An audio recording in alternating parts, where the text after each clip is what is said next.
অনুরোধ রইল ফুল ভিডিওটা দেখবেন, তত্ত্বাবধায়ক সরকার কিভাবে ফুল ভিডিওটা দেখেন। তত্ত্বাবধায়ক আদলে চলবে, এটা মানে বুঝেন? মানেটা সিম্পল। সরকার, আউটগোয়িং সরকার এবং ইনকামিং সরকার যিনি আসবেন, আউটগোয়িং কে পতিত সরকার, ইন্টারিয়াম গভর্নমেন্ট, আউটগোয়িং চলে গেছেন যিনি, উনি তো পতিত সরকার। আচ্ছা। ইনকামিং যিনি নির্বাচনের মধ্যে আসবেন, এর মাঝখানে যে সময়টা, দ্যাট ইজ অন্তর্বর্তীকালীন সরকার।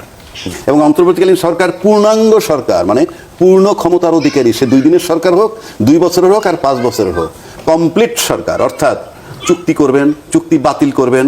আপনি লক্ষ্য করছেন সম্প্রতি একটা ফুল ভিডিওটা দেখেন, তাহলে বুঝতে পারবেন।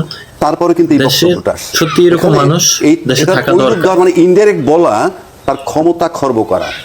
আচ্ছা, অর্থাৎ আপনি ভদ্র ভাষায় যেটাকে বলে, আর এগুলো করেন না। আপনি নির্বাচনের দিকে থাকেন, আপনি এইটা করেন, আপনি ওই সমস্ত কাজে যায়েন না।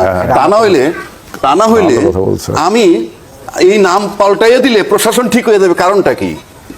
নাম পাল্টাই দিলাম, আমার নাম জব্বার, কালকে সকালে আমি ওই দিকে নাম বানালাম কুদ্দুস, তাহলে কি হবে? আমার কথা আগে শুনে নেই, এখন শুনবে? ভাই আপনার নাম কুদ্দুস, শুনবে? শুনলে জব্বার থাকতেও শুনবে, Right. কুদ্দুস থাকবে কিছুই না। এই সরকারের 3.5 মাস টাইম আছে, তো অনেক কিছু। পূর্ণাঙ্গ সরকার, আমি আবারও বলছি, জাস্ট কমপ্লিট সরকার। এটা মেয়াদ যে কয়দিনই হোক, এবং কমপ্লিট কাজ করবে। এই ক্ষমতা খর্ব করার কৌশল হিসেবে এটা নিছে। তার মানে রুটিন ওয়ার্ক শুধু করবে 3 মাস, এইটা বলতে চাচ্ছে তারা। এটা বলতে চাচ্ছে, তার মানে আপনি চুক্তি করতেও যান না, চুক্তি বাতিল করতে যান না, কোথাও অন্য কোথাও নাক গলায়েন না। ভেরি সিম্পল, পত্রিকা পড়েন, মিলাইতে পারবেন।